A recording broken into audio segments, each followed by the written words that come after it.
Hi there guys, I hope you have had a good day. Now, Deontay Wilder and Mark Breland have parted ways. Mark Breland was Deontay Wilder's co-trainer alongside Jay Diaz, and it was Mark Breland who threw the towel in to save Deontay Wilder on February 22nd against Tyson Fury. Now, Mark Breland came under a lot of stick from Deontay Wilder's team for throwing the towel in, but no stick from fans. Maybe some of Deontay Wilder's fans, but no stick from boxing fans or boxing insiders, because they knew what was going to happen. They knew that he made the right choice to throw the towel in and save his man for another day. Now, Jay Diaz personally criticised Mark Breland for throwing in the towel. Jay Diaz isn't a fighter. He isn't even really a proper boxing coach. I mean, he is in some sense, but nowhere near the experience of Mark Breland. He hadn't been in there. Mark Breland had. He's been taking punches before. Jay Diaz hasn't. So Mark Breland knew the position Deontay Wilder was in, therefore he threw the towel.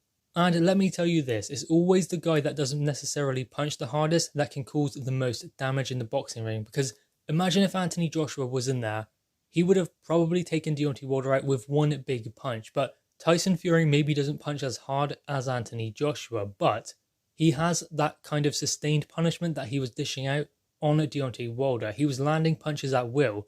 And as I said, it's not necessarily the biggest and hardest puncher that causes the most damage in the boxing ring. It's because Fury wasn't knocking Wilder out with one shot. It was an accumulation. Whereas if it was AJ in there, he would have stopped Deontay Wilder with one punch. Then the fight would have been over. But it was a sustained punishment that Wilder was taking from Tyson Fury. And that can cause the most damage. And Mark Breland knew that, he recognised that, so he saved Deontay Wilder for another day. And ultimately, in my opinion, Wilder has just gotten rid of the one team member that really cares about him more than the money, more than the glory. Because Jay Diaz didn't really know what he was doing in the corner. Mark Breland did, because Tyson Fury knocked Deontay Wilder down at the end of the third round. Wilder went back to his corner. Jay Diaz didn't say anything to him. Not when he got him down on the stool. You have 1 minute to talk to your fighter, to get them ready, to get them psyched up before the next round. Tell them what to do. Hold on, grab hold, change height, change direction. Do these things to make sure that Tyson Fury isn't landing those punches. But Jay Diaz didn't do any of that. He didn't know what to do with Deontay Wilder because he had never been in that position before as a coach or as a fighter. Mark Breland was the best person to call upon because he was a fighter and he had been in that position before. So ultimately, that was the most experienced member of Deontay Wilder's team. Now he's gone. And we do know that Jay Diaz has remained a part of Deontay Wilder's team as head coach. So Deontay Wilder's not changing anything other than firing someone who saved him on February 22nd in his world title fight with Fury. So he's got rid of that member of the team, but he's remaining with Jay Diaz. And I think that he needs to bring someone in. I think that he either needs to get rid of Jay Diaz or bring someone in as well as Jay Diaz. Someone like Joe Goosen they were talking about. Just someone with some experience. Someone who knows boxing and knows how to teach Deontay Wilder the things he needs to learn. Because the problem is, Deontay Wilder has stayed with the same team throughout this lockdown, throughout all of what has been going on. He could have worked with a new trainer, started learning new things. But he hasn't done that, which tells me that he hasn't changed anything, which tells me when he goes in there for a third fight with Tyson Fury, he's going to do exactly the same thing again. And what's going to happen? He's going to get stopped again because Deontay Wilder hasn't changed a single thing. You know why? Because he's believing all of these excuses, not made by him, made by his team, sparring partners, his fans. They are the ones who will lose Deontay Wilder the trilogy fight. He would do anyway because Tyson Fury is just the better fighter, but still, those fans, his team, are going to cause Deontay Wilder to lose again. Because it is alright for Deontay Wilder to make excuses and say that this is the reason why I lost the fight, but then his team need to get a hold of him and say, look, this is why you lost the fight, because you weren't good enough. Now, let's start training, let's get better. I mean, can you imagine Rob McCracken? Imagine if Anthony Joshua started making excuses, which he never done. AJ never made excuses for losing to Ruiz, but imagine if he did. Rob McCracken would get a hold of him and say, look, these excuses mean nothing. We need to be better in the rematch. And then he would get his head down and training, getting ready for the rematch. Deontay Wilder isn't the one making all of the excuses. It's his team. That's worse than it being Deontay Wilder making the excuses, because then they'll make Deontay Wilder believe them.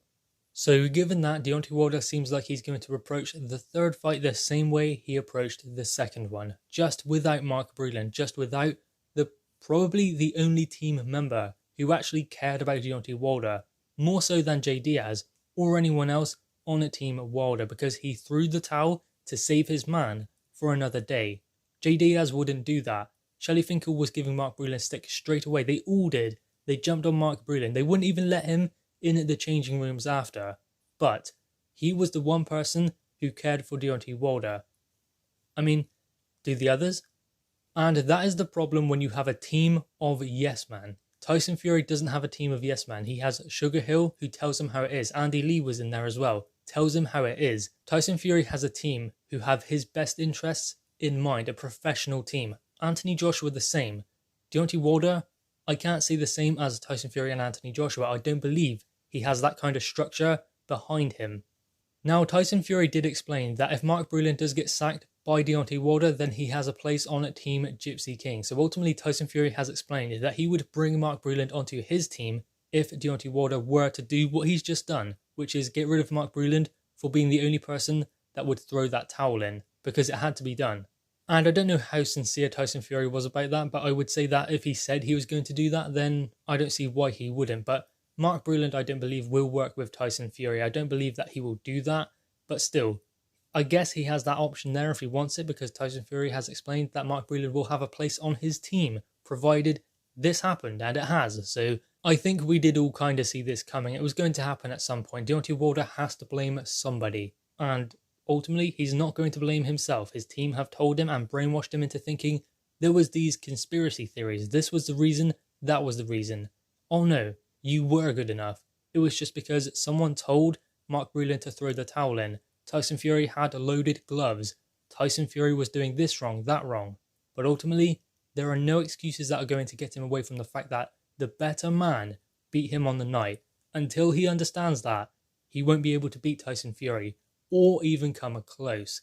Floyd Mayweather said something very interesting during his career. He needs a trainer in his corner who is experienced, who's been there and done it, at the top level, all through the ranks, and maybe has been in the ring, under fire themselves. And Deontay Wilder no longer has that after getting rid of Mark Breland. Jay Diaz is not a good enough trainer for Deontay Wilder to win this fight against Tyson Fury. He's going to need more than a good trainer, but he doesn't even have that at the moment. So guys, anyway, what are your thoughts on this? Mark Breland and Deontay Wilder have parted ways. Drop your thoughts in the comments below, leave a thumbs up and subscribe if you are new. Thanks guys.